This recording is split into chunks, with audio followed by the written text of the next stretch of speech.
দেখো কোনটা হচ্ছিল,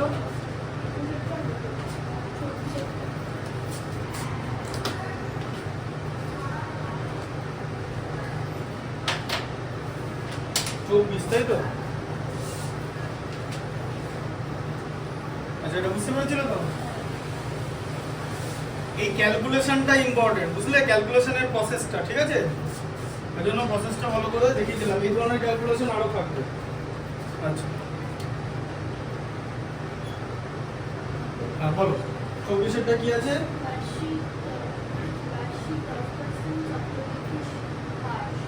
তেইশেরটা ছিল না তো?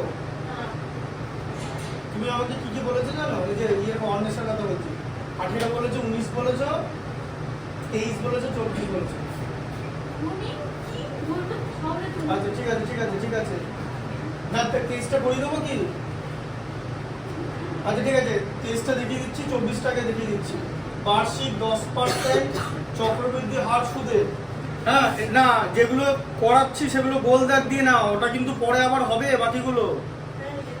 হ্যাঁ বইতে গোল দাগ দিয়েছে, গোল দাগ দেয় না, যেটা এখানে করালাম, ঠিক আছে? যেটা এগুলো এখানে যেটা বুঝিয়ে দিয়েছে 24 গোল দাগ দিয়ে দাও।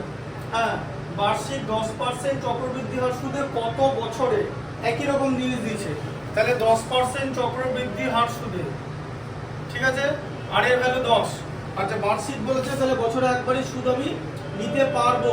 কত বছরে দিয়েছে, মানে টি এর ভ্যালু বার করতে হবে। আচ্ছা, 3-এর পর কটা শূন্য? 5টা শূন্য আছে, তাই তো? আচ্ছা তাহলে আসলের ভ্যালু কত বলো? 3-এর পর 5টা শূন্য, তার মানে 300,000, তাই তো? আর অ্যামাউন্টের ভ্যালু কত বলো? 3 লাখ টাকা। কত টাকা হবে অ্যামাউন্ট? বইতে বলো, বইতে, বইটা দেখো, বইতে লেখা আছে 3,993 আছে তো, তার সঙ্গে দুটো শূন্য তো? হ্যাঁ আচ্ছা বলো। আচ্ছা কি ফর্মুলা হচ্ছে? তাহলে amount equal to P into 1 plus R by 100 whole to the power T. এবারে এটা হচ্ছে ফর্মুলাটা, তাই তো? সেই ফর্মুলায় আগে ভ্যালুগুলো পুট করতে হবে, যার যেটা ভ্যালু আছে। তাহলে 3,993,00 ইকুয়াল টু 1 2 3 4, ঠিক আছে 5। আচ্ছা 1 প্লাস আর এর ভ্যালু হচ্ছে 10 by 100 whole to the power টি। টি এর ভ্যালু হওয়ার কথা হচ্ছে 11 3। টি এর ভ্যালু 3 আছে তো आंसर? হ্যাঁ 3, ঠিক আছে। পড়ো না, এখান থেকে দেখি হয়ে গেল। দেখো 3 আছে তো? হ্যাঁ সেটাই তো বলছি, 3ই হবে। দেখো আচ্ছা আমি আবার কি শেখালাম বলো? এই জিনিসটা বাঁদিকে চলে আসবে তো, তাই তো? মনে পড়ছে জিনিসটা? এটা বাঁদিকে চলে আসবে। আচ্ছা তুমি বাঁদিকে এখন বলবে বাঁদিকে তো নিয়ে গেলে প্রসেস করলে তো বাঁদিকে নিয়ে আসা যায়। একটু দেখো এখানে কাটাকুটি হয় কিনা। এই যে দুটো জিরো তো দুটো জিরো কেটে দিতে পারছো তো? ব্যাস 3,000 ইন্টু 1 প্লাস এটাও কেটে দিতে পারছো, 1/10 এটা কেটে যাচ্ছে তো? আচ্ছা whole to the power 3 equal to 3,993। আচ্ছা এবারে 1 প্লাস 1/10, তাহলে 1 plus 1/10 whole to the power t equal to 3,993 by 3,000, তাই তো? সব 3 দিয়ে যাবে, বুঝতে পারছো? 3 দিয়ে যাবে, 3 দিয়ে গেলে 1331 হয়, 3 দিয়ে গেলে 1000, এই যে 3 × 39, 3 × 31 93, ঠিক আছে? তার মানে এটা হচ্ছে 11 ইন্টু 11 ইন্টু 11, এটাকে ভাঙলে 10 ইন্টু 10 ইন্টু 10, ঠিক আছে? আচ্ছা তাহলে এটা কত হলো?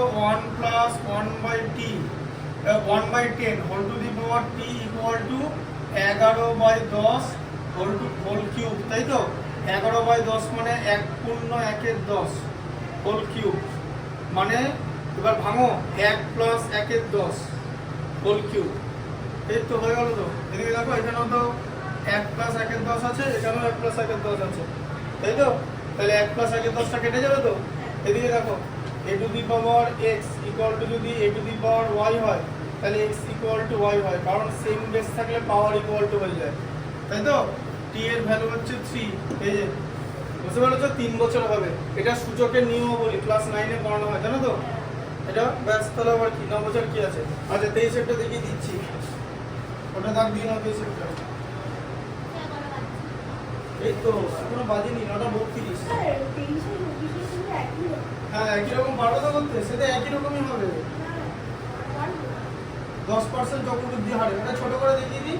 হ্যাঁ তাহলে এটা এখানে দেখো, এটা ছোট করে দেখিয়ে দিই 24-এরটা। এই 23-এরটা ছোট করে দেখিয়ে দিচ্ছি। 2-3 মিনিট লাগবে, বেশিক্ষণ লাগবে না। এই দেখো তোমার ফর্মুলা তো এটাই। হ্যাঁ এই সেটটা কত বছরে এটা বলেছে, তাহলে এখানে এর ভ্যালু কত হবে বলো, এর ভ্যালু বলো বলো। হ্যাঁ এর ভ্যালু কত হবে বলো, ওই যে বলো এর ভ্যালু। এটা কত, এটা তো অঙ্ক, এটা নয় তো অঙ্কটা, এটা তো আলাদা অঙ্ক।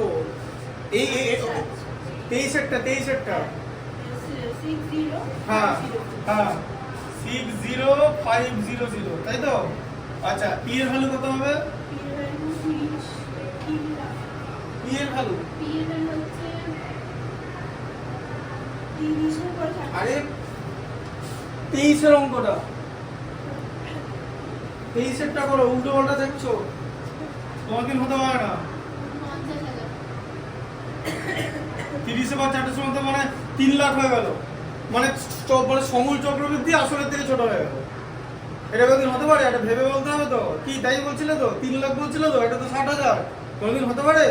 মানে আসলের থেকে সমূল চক্রবৃদ্ধি কমে যাচ্ছে তোমাদের, এরকম হচ্ছে তাহলে 50,000। আর এখানে 1 প্লাস আর এর ভ্যালু কত? বার্ষিক 10%, ব্যাস। হ্যাঁ তাহলে 1/10 হয়ে যাবে তো, 10 হলে হোল টু দি পাওয়ার টি। আচ্ছা এখানে দুটো শূন্য, এখানে দুটো শূন্য, তাই তো? আচ্ছা তাহলে 500 into 1 plus 1/10 whole to the power t equal to 605, তাই তো? এই যে কাটাকুটি বুঝতে পেরেছো? একই কনসেপ্ট তো। তাহলে 1 plus 1/10 whole to the power t equal to কত? 605/500। 5 দিয়ে ভাগ করলে 121, 5 দিয়ে ভাগ করলে 100, 121 হচ্ছে 11 বর্গ, 100 হচ্ছে 10 বর্গ, তাহলে 10/11 বর্গ, তাই তো? হ্যাঁ আচ্ছা তাহলে 1 plus 1/10 1 plus 1/10 whole to the power t equal to তাহলে কত হচ্ছে? 1 পূর্ণ 1 10, তাই তো? তার হোল স্কয়ার, তার মানে 1 প্লাস 1 10 হোল স্কয়ার, তাই তো? এই যে 1 প্লাস 1 10, 1 প্লাস 1 10, বেস বেস মিলে গেল, টি ইকুয়াল টু 2 বছর। বুঝলে? ঠিক আছে। আচ্ছা পরের দিন সমহার বৃদ্ধি এগুলো হবে। সমহার বৃদ্ধি এই ফর্মুলাটাই কিন্তু, ঠিক আছে? সমহার বৃদ্ধি বা হ্রাস, এবারে ওখানে মাইনাসের ব্যাপারও আছে, বুঝলে? সমহার বৃদ্ধি বা হ্রাসের মাইনাসের কনসেপ্টও আছে।